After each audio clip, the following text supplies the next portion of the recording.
एक और हफ्ता आया, साथ में ओटीटी की नई मूवीज लाया। फटाफट से आपको 4 नई फिल्मों के बारे में बता देती हूँ जो पिछले 7 दिनों में रिलीज हुई हैं। कैसे देखना है, कहाँ देखना है, सब बताऊंगी। पतिदेव इंडिया की सबसे बड़ी फिल्म बनाने में बिजी हैं। इधर उनकी पत्नी ने ओटीटी का सिस्टम हिला दिया है। यही नाम है सोनाक्षी सिन्हा की नई नवेली कोर्ट फिल्म का। 2 घंटे की फिल्म जो अमेजॉन प्राइम पर रिलीज हुई है। सोनाक्षी के साथ मिसेस सूर्या भी देखने को मिलेंगी और बताने की जरूरत नहीं है, टॉपिक क्राइम सस्पेंस थ्रिलर है। दिल्ली का सबसे फेमस लॉयर अपनी वकील बेटी को चैलेंज करता है लगातार 10 केस एक साथ जीतने का, जिसमें लास्ट केस बाप बेटी को आमने सामने ले आता है। एक सोशल मीडिया इन्फ्लुएंसर खुद की जान ले लेती है, लेकिन पुलिस को शक है ये सुसाइड नहीं मर्डर है, जिससे जुड़ी टेढ़ी मेढ़ी कहानी का फैसला कोर्ट में जाके होता है। फिल्म की सबसे बड़ी प्रॉब्लम ये है कि पहले सीन से आखिरी तक ये कहानी बहुत बार देखी देखी सी लगती है। स्टोरी का क्लाइमैक्स और सबसे बड़ा ट्विस्ट भी ज्यादा चौंकाता नहीं है। एक अमीर बाप की ईमानदार बेटी के रोल में सोनाक्षी सिन्हा ठीक ठाक है, बट ज्योतिका का कैरेक्टर इंप्रेस करेगा। कंफर्ट जोन से हटके फिल्म में इन्होंने बोल्ड रोल किया है। कोर्ट केस में ज्यादा सस्पेंस नहीं है, बाप बेटी की लड़ाई कम, ड्रामा ज्यादा है। साइड कैरेक्टर्स को यूज नहीं किया और लास्ट के 20-25 मिनट एवरेज हैं। वन टाइम वॉच फिल्म को 5 में से 2.5 स्टार। दूसरी फिल्म मैंने देखी छू मंतर, जो एक हॉरर मिस्ट्री है और हिंदी डबिंग में अमेजॉन प्राइम पर रिलीज हुई है। एक पैरानॉर्मल एक्सपर्ट जिसको शौक है भूत प्रेत से जुड़े केसेस को सॉल्व करने का,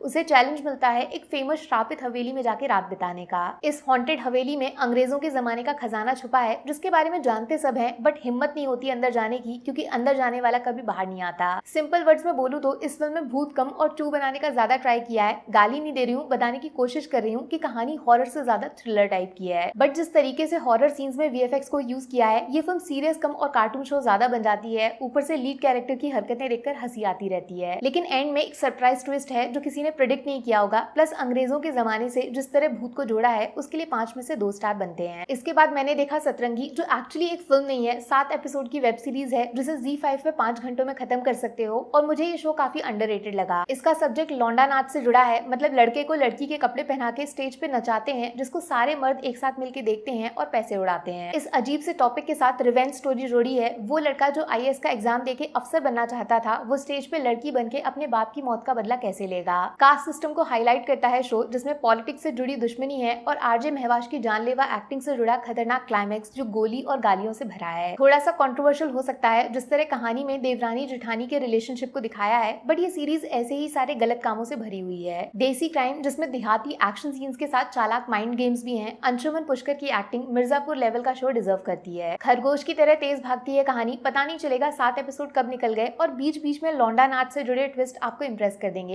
5 में से 3 स्टार। अब जिस फिल्म की बात करूंगी वो सिर्फ इस हफ्ते नहीं, पूरे 2026 में सबसे यूनिक टाइप का सिनेमा है, जिसके जैसा आपने कुछ नहीं देखा होगा। ओरू दुरुहा साहचार याथिल, जिसका ट्रांसलेशन है अंडर मिस्टीरियस सर्कमस्टेंसेस। मतलब जो दिखाया जाएगा उसका कोई गवाह नहीं है। ये कहानी सच में हुई भी थी या नहीं, वो फैसला आप करोगे। 2 घंटे की मलयालम फिल्म जिसे नेटफ्लिक्स पे देख सकते हो। रेडियो शो पे फोन कॉल आता है, एक आदमी एंकर को बताता है कि वो एक नक्सल है, उसके हाथ में बॉम्ब है, जिससे वो घर आने वाले पुलिस ऑफिसर्स को उड़ाने वाला है। फिर आती है धमाके की आवाज। यहाँ से एक दूसरी कहानी शुरू होती है। छोटे से घर में एक आदमी अपने भाई के साथ रहता है, जिसे अपने मरे हुए अंकल दिखते हैं, जिनसे वो पूरे दिन बातें करता है। फिर अगले दिन वाकई इस घर में इन दोनों के अलावा एक तीसरा आदमी घुस जाता है। ये रियल है या इमेजिनरी, ये आदमी इसी घर में क्यों आया, फिल्म पूरी तरह अनप्रिडिक्टेबल है। इस फिल्म को समझना उतना ईजी नहीं है, जिस वजह से रेटिंग थोड़ा लो रह गई, बट लीड एक्टर की परफॉर्मेंस और क्लाइमैक्स में गन सीन ट्रू सिनेमा है। डार्क कॉमेडी में साइकोलॉजिकल थ्रिलर है ये फिल्म। सिर्फ एक फाइट सीन आएगा बिल्कुल एंड में, बट वो 100 फाइट सीन के बराबर लगेगा। ये तीनों एक्टर्स आपको शॉक कर देंगे। फिल्म परफेक्ट बन जाती अगर इसमें जो सस्पेंस दिख रहा है उसे एंड तक ले जाते, प्लस एक्शन का चांस मिस कर दिया। 3.5 स्टार जरूर दे रही हूँ, बट 2026 में इससे ज्यादा क्रेजी फिल्म मैंने नहीं देखी। आप जरूर देख लेना।